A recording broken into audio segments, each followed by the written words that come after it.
Literacy Volunteers has been working in the North Country for decades. When I did a story about them 20 years ago, it was about older North Country locals who were learning to read for the first time. That remains a focus for the organization, but increasingly, it's serving immigrants who are becoming literate in a second language, English. That's today's story of the day.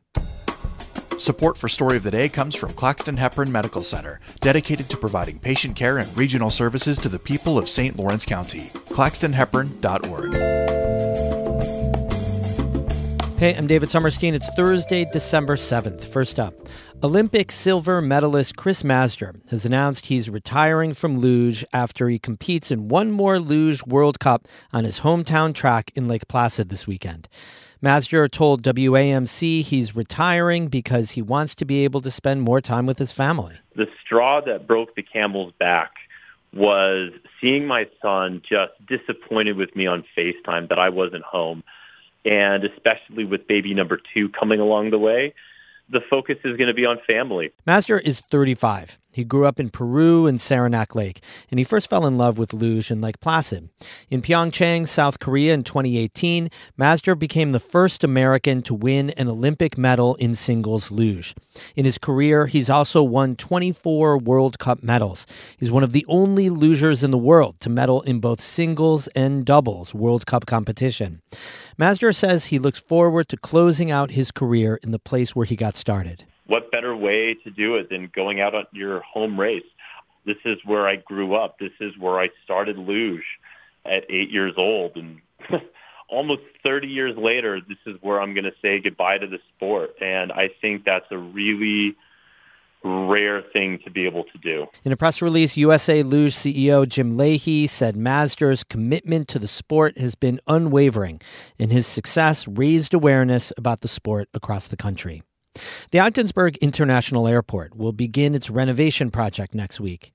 Catherine Wheeler reports it's part of the state's $230 million effort to revamp upstate airports. The airport's renovation plan includes expanding the lobby and baggage claim, adding more bathrooms, and upgrading security and Wi-Fi.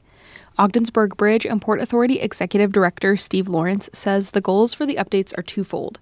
One is providing better service for air travelers. But it's a small airport, so for most of the day, it's empty.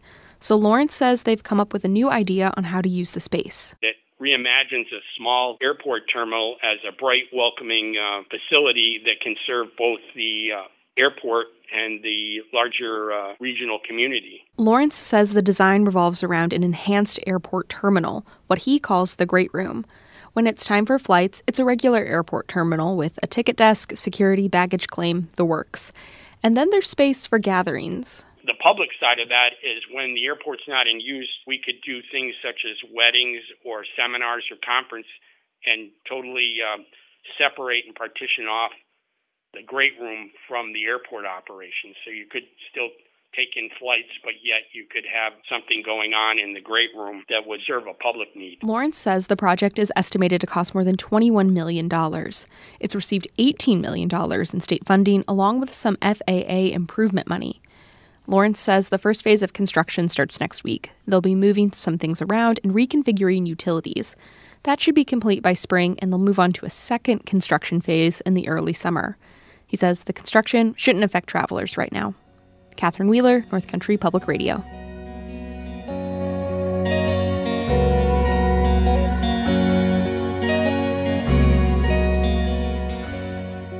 Language is key to communication. For people without the ability to speak, read, or write, a lot of doors are closed. Opening those doors is the goal of literacy groups like Literacy Volunteers of Clinton, Franklin, and Essex counties. It's based in Plattsburgh and teaches reading and language skills to adult learners. As Amy Feierhauser reports, many of the organization's learners are recent immigrants to the United States. On a dark and wet Tuesday night in November, about a dozen people file into a basement classroom in Hawkins Hall on the SUNY Plattsburgh campus. We're going to start with our vocabulary words today. And we're doing one of the lessons that is a little bit harder.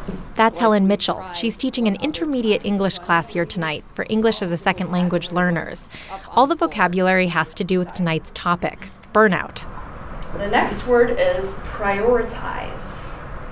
when something is more important. Yes, exactly. Mitchell has been teaching for literacy volunteers for the last 6 months. Her students are from all over: Mexico, Haiti, China, West Africa. Okay, my name is Judith Blanco. I'm from Venezuela. Blanco is 58. She arrived in Plattsburgh 2 years ago. She's been taking classes through literacy volunteers ever since. She says she spoke almost no English when she arrived. A little. But now I improve my English. So not very well, but I understand more people when they're talking with me. Blanco was a lawyer in Venezuela. She came to the U.S. through political asylum and works as a housekeeper at a hotel in Plattsburgh. She says English is her path to higher-paying work and a better life. This is why most people are here, including 54-year-old Carlos Guevara. He grew up in Mexico, where he was a mechanical engineer. He moved to Plattsburgh just weeks ago because he got a job at local manufacturer Moldrite. No friends told me they took an English class here. I want to more about the American culture, and I want to get another job, of course. He'd like to become a manager at Moldrite. Guevara and Blanco are just two of around 150 learners that Literacy Volunteers serves across 3 counties: Clinton, Franklin, and Essex.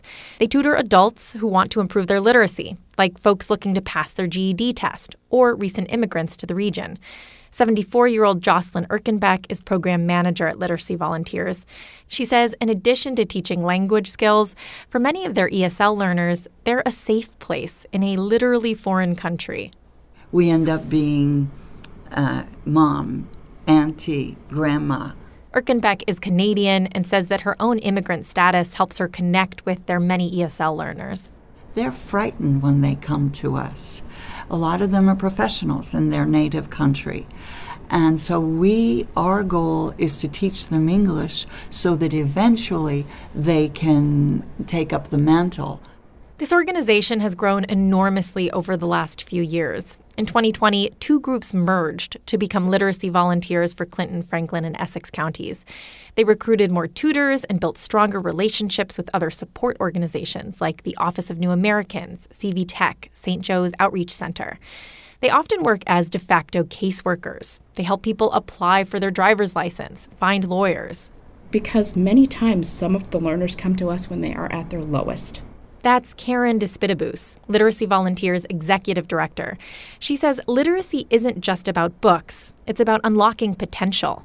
Families become economic drivers and to be fulfilled and improve their well-being and their situation.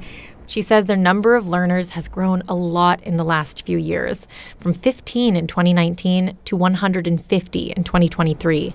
There's so many in need right now that we actually have a waiting list for some of our ESL learners. Sometimes their work comes full circle. While I was in the office, 36-year-old Julio Rodriguez walked through the door.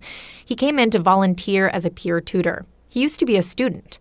Rodriguez is from Cuba, came to the U.S. in 2015, and ended up here because he had family in Shazy. I kind of fell in love with the area because we have another state just across the lake.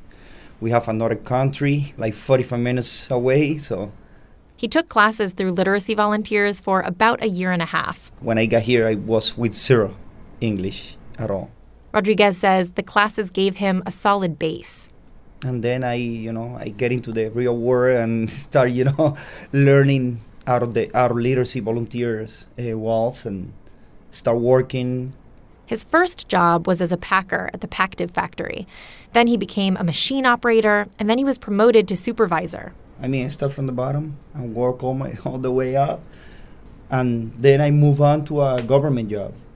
Rodriguez now works as a TSA agent at the Plattsburgh airport. He lives in Peru. He's made a life for himself here. This is what Literacy Volunteers wants for all of their learners.